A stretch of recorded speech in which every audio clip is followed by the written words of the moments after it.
My husband let his team call me a trophy wife all night and stayed silent when they mocked me for not knowing tech. But now, days later, his colleagues are scrambling to delete tweets, avoiding eye contact, and he finally admitted, "I should have defended you." God, I still can't believe it happened. That night, I witnessed a masterclass in condescension, and by the end, I was the one who delivered the most satisfying lesson they'd ever receive. It was a brutal reminder that some people only respect what they can see, and when they finally saw me, their entire world imploded. It all started at my husband Archie's startup launch party. I'd shown up in a little black dress, heels, and a designer purse, you know the kind, that apparently screamed, "I'm married for money," louder than a fire alarm in a library. His hoodie-wearing colleagues looked at me like I was a poodle at a wolf convention. The party was in one of those trendy co-working spaces that always smell like cold brew and broken dreams, packed with 20-somethings who code first and shower third. And there I was, the apparent anomaly who dared to wear something dry clean only. Archie tried to introduce me to his team, and I swear I could see their thought bubbles forming above their heads like dialogue boxes in a video game. Achievement unlocked. Boss married someone hot. Jax, their lead developer, who looked like he'd been personally victimized by a barber, immediately started explaining what a startup was, speaking slower than dial-up internet, as if I'd wandered in from an alternate dimension where technology hadn't been invented yet. When I asked about their Series A funding goals, he literally said, "Oh, wow, you know what Series A means?" With the same shock as discovering your goldfish can do calculus. Then he proceeded to explain it anyway, comparing it to like, when you go shopping and need more money for a really expensive purse. I just stared. Then there was Finn, their CTO, whose personality was as flat as a deprecated API. He kept directing all technical conversation away from me, actually telling me that coding was kind of like following a really complicated recipe, but for computers instead of cookies. The UI designer Jose asked if I worked, with air quotes so aggressive they could have been classified as assault. And when I said I worked in venture capital, he laughed right in my face and said, "Oh, like a receptionist at one of those firms?" As if the concept of me doing anything beyond answering phones was more far-fetched than their startup's profitability projections. It was infuriating. Sadly, Archie got pulled away on business, leaving me to play the nice host. All night, they just kept making these little jokes about trophy wives. Finn actually had the gall to say their startup was too complicated for someone who probably thinks Python is just a snake, while Jax added that I probably married Archie for his future potential earnings, which was rich coming from someone whose current earnings were apparently in equity and energy drinks. Even Jasmine, the only female developer, tried to bond with me by complaining about how some women just coast on their looks, while literally looking at my shoes like they were proof of my moral failings. Jose made a crack about how I probably thought their burn rate was something that happens at the gym, which might have been funnier if he looked like he'd ever seen the inside of one. But the absolute kicker came when they started discussing their funding troubles. They were lamenting about how their mysterious angel investor, who they only knew as Phoenix Capital, had been their only lifeline. Jax actually said, "At least someone with actual business sense believes in us, unlike people who just marry into tech," while looking directly at me like I was the poster child for Gold Diggers Anonymous. They went on and on about how Phoenix Capital was probably some brilliant tech mogul who understood their vision. Definitely a he who'd built his fortune through innovation, not marriage.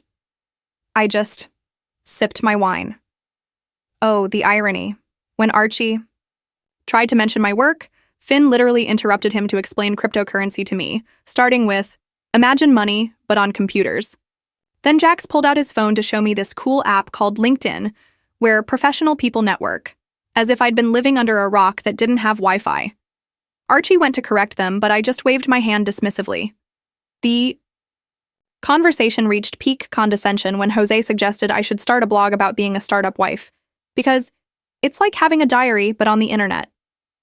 And Jasmine, of course, added that maybe I could write about fashion since that was probably more your speed than technical stuff.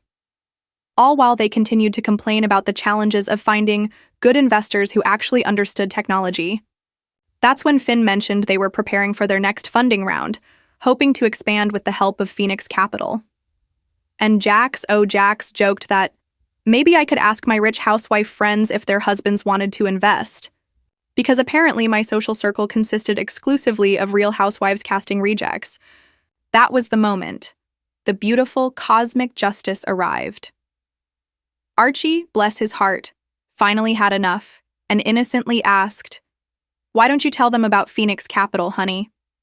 And I got to watch their faces go through all 5 stages of grief faster than a crashed server recovery. I simply mentioned that Phoenix Capital was actually my private firm, established 5 years ago after I sold my first startup.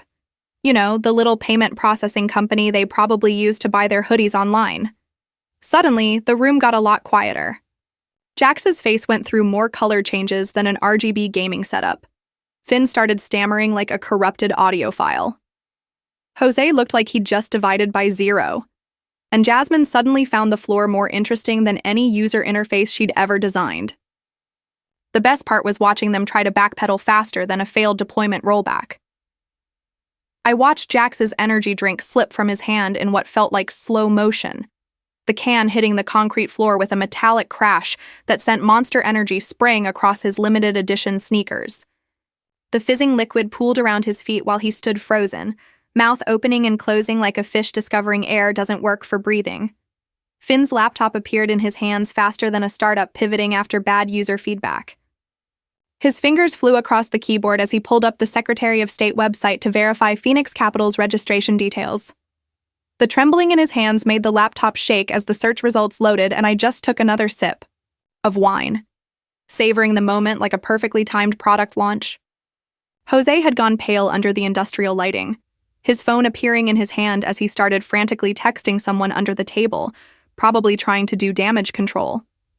Jasmine's face went through several expressions as she discovered my LinkedIn profile on her phone, her eyes widening at each line of my bio. The bartender chose that exact moment to slide another glass of wine across the bar to me, his knowing smirk suggesting he'd been following the drama better than any reality show. He leaned in close, whispering about seeing my TechCrunch feature. Last year, the one about female founders disrupting traditional VC models. I just nodded my thanks, drumming my fingers on the bar, my wedding ring catching the overhead lights in a way that seemed to hypnotize the entire team. I had 2 options stretching out before me like diverging code branches.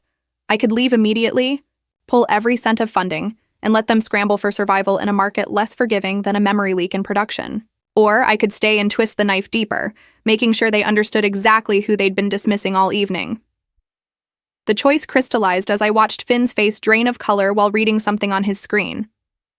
I made my decision, turning to face him with the sweetest smile I could manage. I asked him to please continue his cryptocurrency explanation, adding that, as just a trophy wife who didn't understand computers, I was finding his tutorial so educational.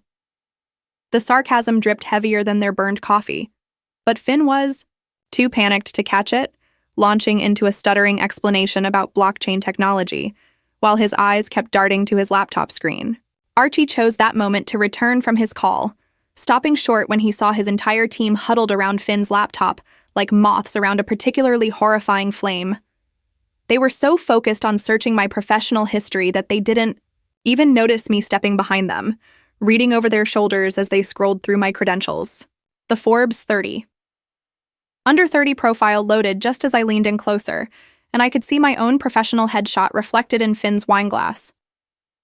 "Found anything interesting?" I asked, and the effect was immediate. Finn slammed the laptop shut so hard I worried for the screen. All of them spun around to face me like synchronized swimmers who'd forgotten their routine. Jax immediately launched into damage control mode, his words tumbling over each other as he claimed his earlier comments were just startup culture humor. You know how it is. All while his thumbs moved across his phone screen, probably warning other angel investors. The universe truly has perfect timing. Marcus walked in then, Archie's childhood friend and company advisor, who'd known me since before Phoenix Capital even existed. He took one look at the scene, the spilled energy drink, the panicked faces, my calm smile, and his eyebrows rose toward his hairline. His comment about them, finally finding out who signs their checks, sent another wave of color draining from their already pale faces. I noticed Jose screenshotting their company's funding announcement from TechCrunch, the one that mentioned Phoenix Capital as lead investor with glowing praise for the mysterious backer's track record. His fingers fumbled with the phone, probably realizing how many times they'd referenced this very article in their pitch decks. Jasmine quietly excused herself, mumbling something about the bathroom, but I caught her lingering by the exit, her body language screaming internal debate about whether to flee entirely. Archie, in his trademark optimism, attempted to smooth things over, suggesting we all sit down and start fresh, like this was just a minor bug that could be patched with a quick fix. What I noticed, though, was what he wasn't doing: defending me or addressing his team's absolutely awful behavior. His conflict avoidance was showing, the same trait that probably let this toxic culture fester in the first place. My phone buzzed. A text from my business partner. The notification preview showed just enough for me to see it was a screenshot. I opened it to find Jax's tweet from an hour ago, complete with nail polish emoji and the kind of casual sexism that tech bros think is humor. 47 people had already liked it. Their names, a who's who of the local startup scene. I saved the screenshot to my growing evidence folder, adding it to the collection I'd been building all evening. Finn suggested moving the conversation to the conference room for privacy, his voice cracking on the last word. The real reason was obvious. He wanted to control the narrative and prevent other party guests from witnessing their humiliation. The startup world was small, and gossip traveled faster than a viral tweet. I watched him exchange glances with Jax, both of them clearly strategizing their next move. Another notification lit up my phone, this time from the startup's potential Series B lead investor. The message was short, but loaded with implications, asking if everything was okay with Enix's position given the drama at Archie's party. Word was already spreading through the investor network, the kind of wildfire that could torch reputations faster than you could say burn rate. The co-working space manager, who they'd been desperately trying to impress all night with talks of expansion and growth, politely declined Finn's invitation to join their private meeting. His comment about preferring to network with serious professionals landed like a precision strike, and I watched Jax flinch at the words. The manager's rejection was public, witnessed by at least a dozen other attendees who were suddenly very interested in what was happening at our corner of the party. I accepted the conference room suggestion with grace, but insisted on stopping by the dessert table first. The team had no choice but to wait while I deliberately took my time selecting a macaron, examining each one like it was a potential investment opportunity. I could feel their anxiety radiating behind me as I debated between raspberry and pistachio, finally choosing both just to extend their agony a few seconds longer. The walk to the conference room felt like a funeral procession, with the team trailing behind me in uncomfortable silence. In the hallway, I caught Jose on his phone again, his voice carrying despite his attempts to whisper. The words, "Worse than that, she's been our lead investor this whole time," drifted clearly to my ears, and I filed away the knowledge that they were already spinning the story to outside contacts, probably trying to get ahead of the narrative. The universe provided another gift when two other startup founders recognized me in the hallway. They approached with genuine enthusiasm, asking about my legendary exit and whether I was taking new investments.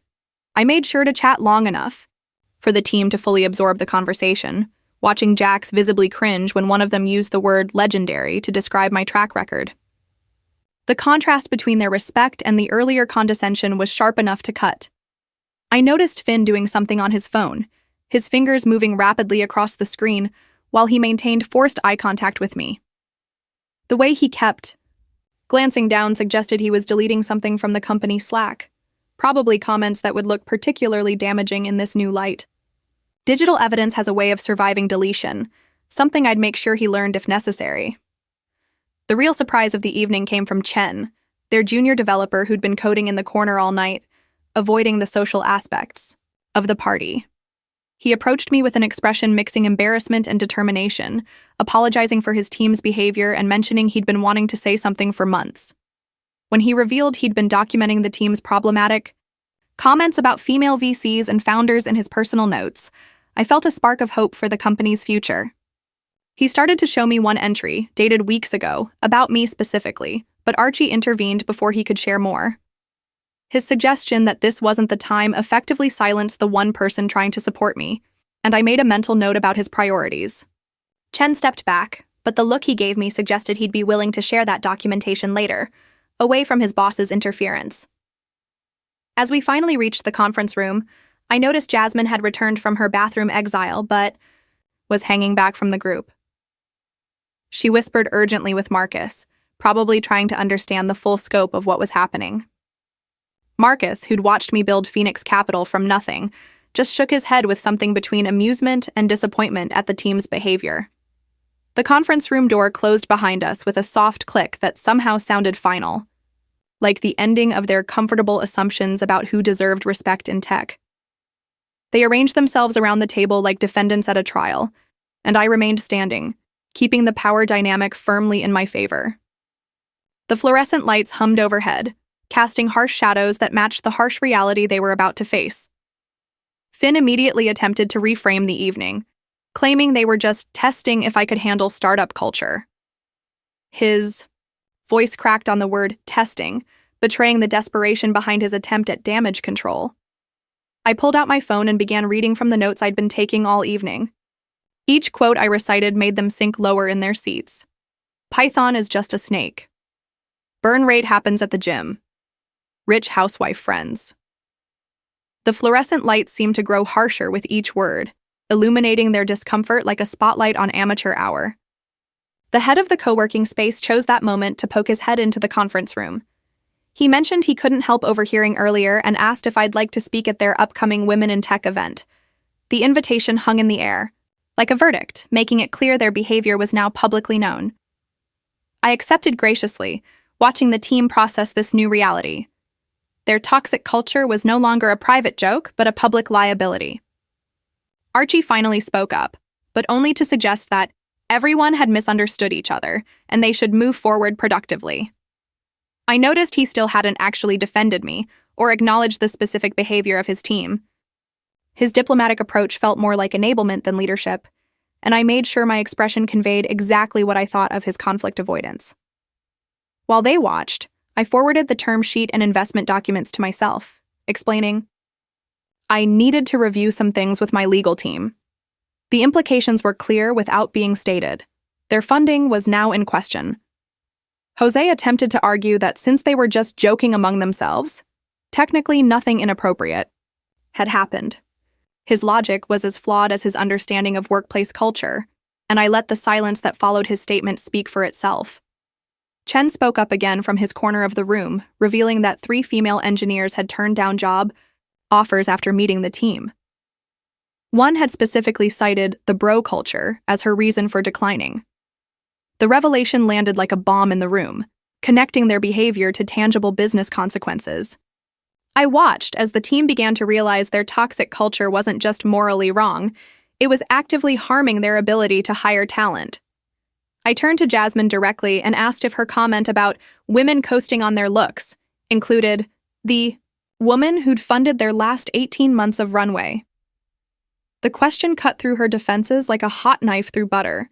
She shifted uncomfortably before admitting she'd had her own internship experience at a different VC where she'd been dismissed and ignored. She'd been projecting that trauma onto me, assuming I was another pretty face without substance. Her admission was raw and honest, the first genuine moment from any of them all evening. Instead of exploding or lecturing, I calmly explained how their behavior exemplified exactly why I invested anonymously. The tech industry's bias against women was so pervasive that revealing my identity often changed how founders treated me, either dismissing my expertise or suddenly fawning over me for the wrong reasons. I noticed Jax actually pulling out his phone to take notes, the first sign that my words might be penetrating their bubble of assumptions. Archie's phone buzzed with a text that made his face go pale. Their biggest client was asking about availability for their contract renewal meeting next month, clearly having heard about the evening's drama. The startup ecosystem was proving to be as interconnected as their codebase, with reputation bugs spreading faster than they could patch them. Finn broke his composure completely, admitting he'd been terrified of losing funding. His desperation had made him want to believe their investor was a traditional tech guy who'd understand and accept their culture. The fear in his voice revealed deeper insecurities about their company's viability and his own imposter syndrome. His admission cracked something open in the room's dynamic, shifting from defensiveness to vulnerability. When I stood to leave, Archie reflexively reached for my arm but stopped himself mid-gesture. His hand hovered in the air for a moment, the physical manifestation of his internal conflict between supporting his wife and maintaining his team's loyalty. The gesture revealed more about our relationship dynamics than any conversation could have. I presented them with a choice that felt more like an ultimatum. They could maintain Phoenix Capital's funding if they underwent comprehensive DEI training and hired a diverse leadership consultant. Or they could find new investors in a market that was increasingly valuing inclusive cultures. The team exchanged panicked looks as they processed the reality. In this funding climate, losing Phoenix Capital meant likely closure within 3 months. I revealed that I'd been taking detailed notes throughout our conversation on my phone, having learned to document everything after my own experiences being dismissed in the industry. My notes app showed timestamps for each problematic comment, creating an undeniable record of the evening. The realization that I'd been building a case while they'd been digging their hole deeper added another layer to their growing panic. Archie's phone buzzed again with worse news. The company's other investor, a small family fund, was reconsidering their position given the cultural concerns. The dominoes were falling faster than a failed deployment, each consequence triggering the next. I watched the team realize that their behavior wasn't just affecting their relationship with me, it was threatening their entire company's existence. I pulled up analytics on my phone, showing them data from my portfolio companies. The ones with diverse leadership consistently outperformed the traditional tech teams across every metric: revenue, innovation, employee retention, and exit valuations. Their bias wasn't just morally wrong, it was literally costing them money. The numbers didn't lie, even if their assumptions did. Chen dropped another bombshell, revealing he'd been offered a position at one of my other portfolio companies, but had stayed out of loyalty to Archie. Now, he was reconsidering that decision. The prospect of losing one of their few developers who actually understood inclusive culture made the consequences even more tangible. I noticed Archie's jaw tighten at this revelation, finally showing some emotion about the situation. Archie admitted to me that he'd been letting the behavior slide because he was afraid of being seen as soft by his team. His need for acceptance had overridden his judgment, creating an environment where toxicity thrived unchecked. The admission was painful to hear, revealing how deeply the tech industry's toxic masculinity had infected even well-meaning leaders. Despite everything, I maintained professional composure, refusing to let them see how deeply their treatment had affected me. Years of navigating the tech industry as a woman had taught me that showing emotion would only be used against me. Instead, I channeled my anger into strategic action, using their own behavior as leverage for systemic change.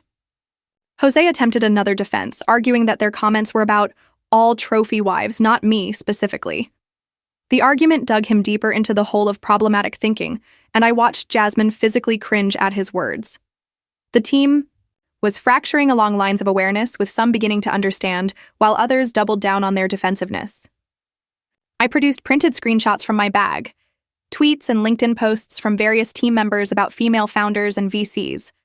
All were easily found through simple searches, creating a pattern of public misogyny that extended beyond just this. Evening. The physical evidence spread across the conference table like a map of their collective bias, impossible to deny or minimize. One by one, team members began to distance themselves from Jax and Finn, who had been the primary instigators. Body language shifted as people literally moved their chairs away from the two, creating physical distance that matched the growing philosophical divide. The team dynamics were restructuring in real time, like watching a Git repository fork into different branches.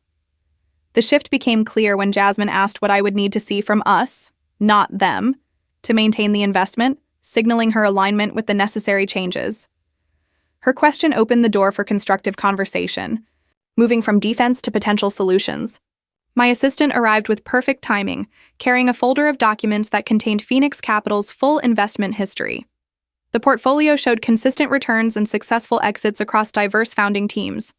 Confronted with evidence of my track record, Finn admitted he'd been telling himself stories about successful women to feel better about his own struggles. His honesty was brutal and necessary, the kind of self-reflection that might actually lead to change. Outside the conference room, other party guests had noticed the lengthy meeting.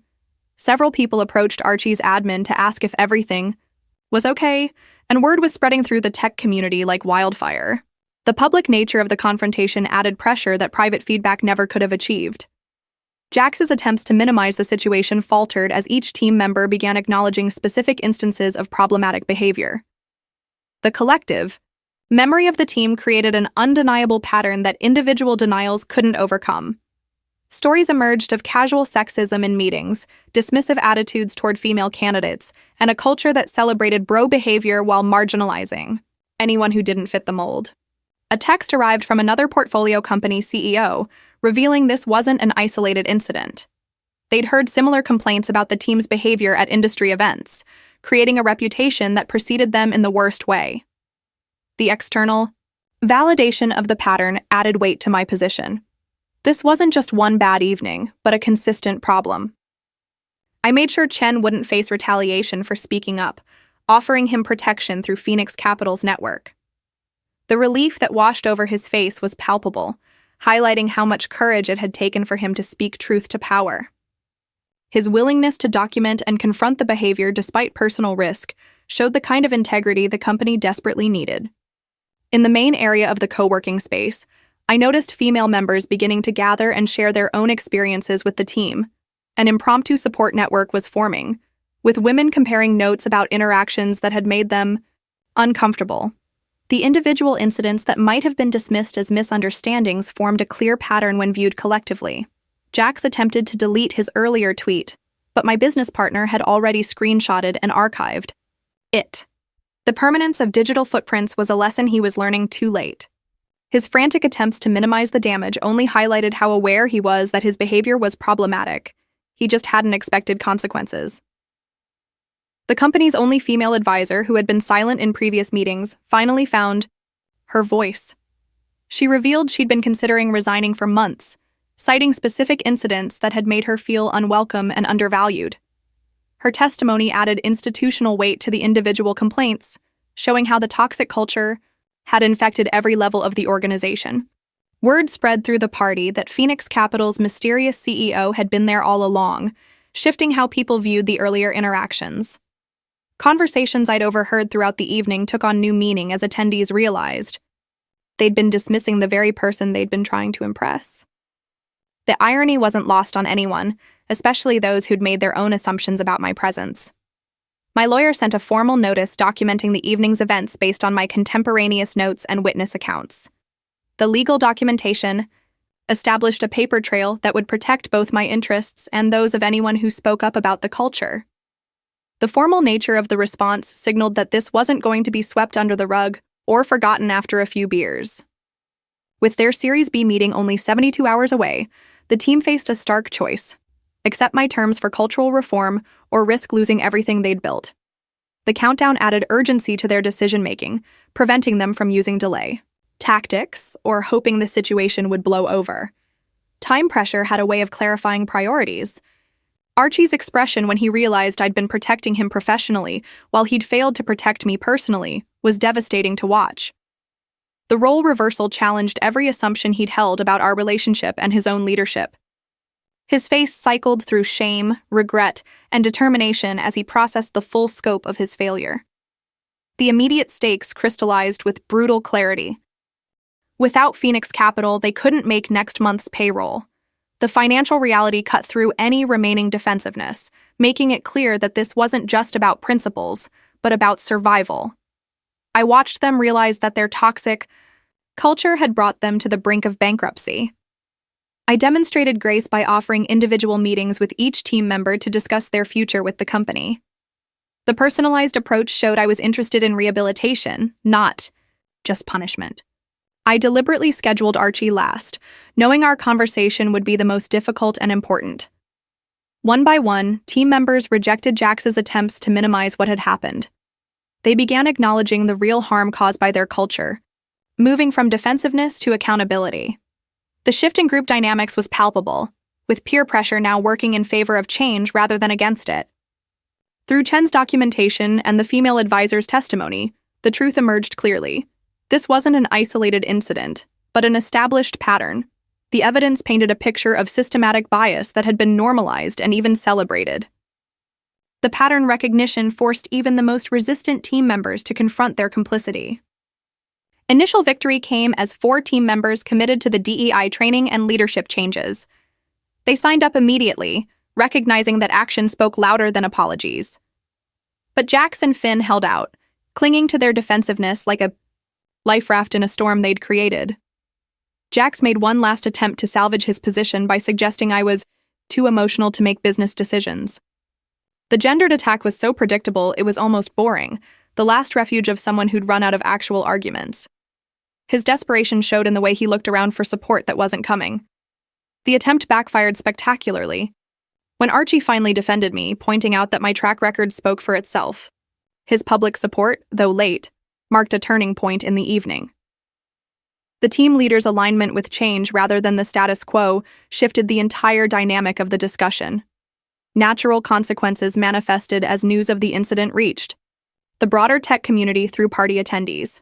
The hashtag #Phoenix revealed started trending locally, with people sharing their own stories of underestimating women in tech. The public accountability created pressure that private feedback never could have achieved. Archie and I had our first honest conversation about how his need for acceptance had enabled toxic behavior. He admitted that he'd prioritized being liked over doing what was right, creating an environment where discrimination thrived. The conversation was painful but necessary, the kind of reckoning that either strengthens a relationship or reveals its fatal flaws.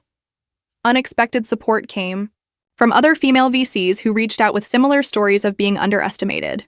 The solidarity reminded me that I wasn't alone in these experiences, even though the isolation of anonymous investing had sometimes made it feel that way.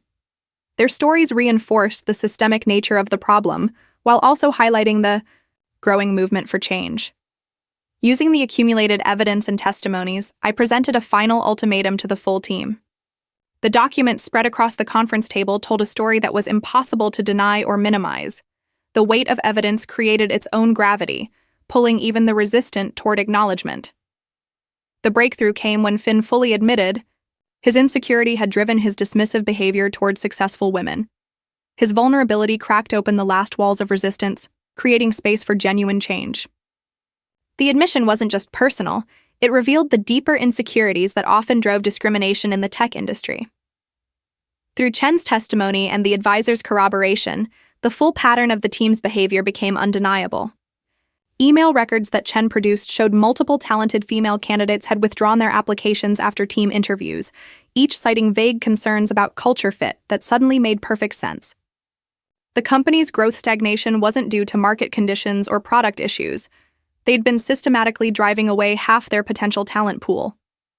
I presented the final evidence to Archie privately, pulling up Phoenix Capital's portfolio dashboard on my tablet. Company after company showed the same pattern, diverse teams outperforming homogeneous ones by margins that made his team's bias look like financial malpractice. His shoulders slumped as he absorbed the data, finally understanding that their toxic culture wasn't just morally wrong, but actively sabotaging their success. The team members who mattered, including Archie, accepted that change was necessary for survival, not just funding. They began discussing concrete steps, diversity targets, inclusive hiring practices, cultural assessment metrics. The conversation shifted from whether change was needed to how quickly they could implement it. Then Jax launched his desperate counterstrike. His phone buzzed with outgoing messages as he texted other team members, trying to rally them against what he called Phoenix Capital's attempt to control their company culture.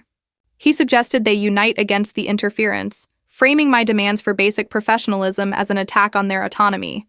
The desperation in his rapid-fire texting revealed someone watching their influence evaporate in real time.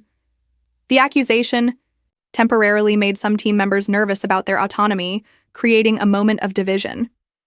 Jose's eyes darted between Jax and me, clearly weighing his options. The junior developers shifted uncomfortably, torn between their desire for change and fear of rocking the boat. For a moment, the room teetered on the edge of fracturing back into camps. Some team members wavered, worried about their careers, if the company failed. Jose actually took a half step toward Jax, his body language telegraphing his internal conflict. The fear of unemployment in a tough market momentarily outweighed his earlier acknowledgement of the problems. I watched him calculate the odds, trying to determine which side would leave him employed next month. I had to navigate this crisis alone as Archie stepped out to handle urgent client concerns.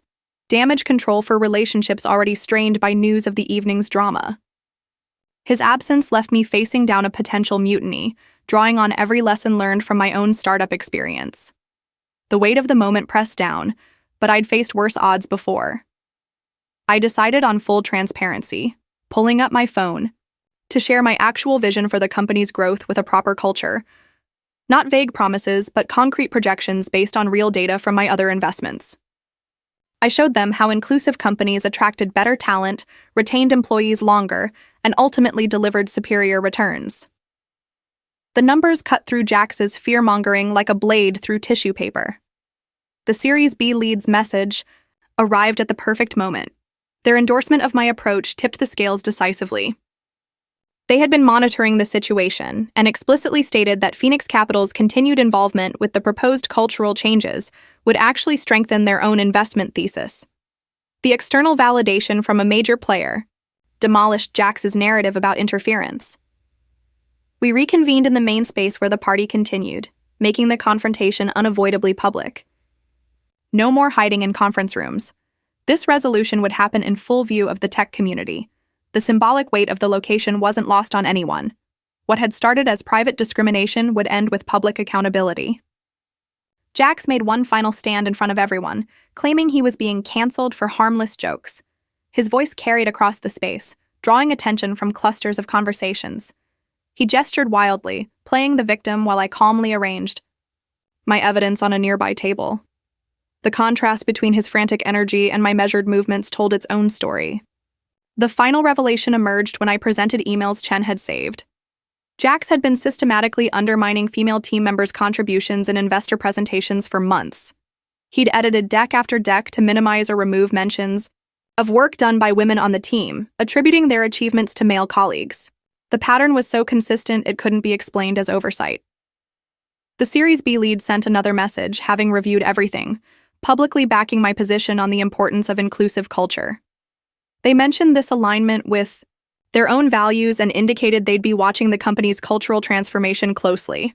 Their message appeared on the screen I'd connected to the space's main display, visible to everyone at the party. I faced the choice of whether to maintain any investment in a company that had housed such behavior.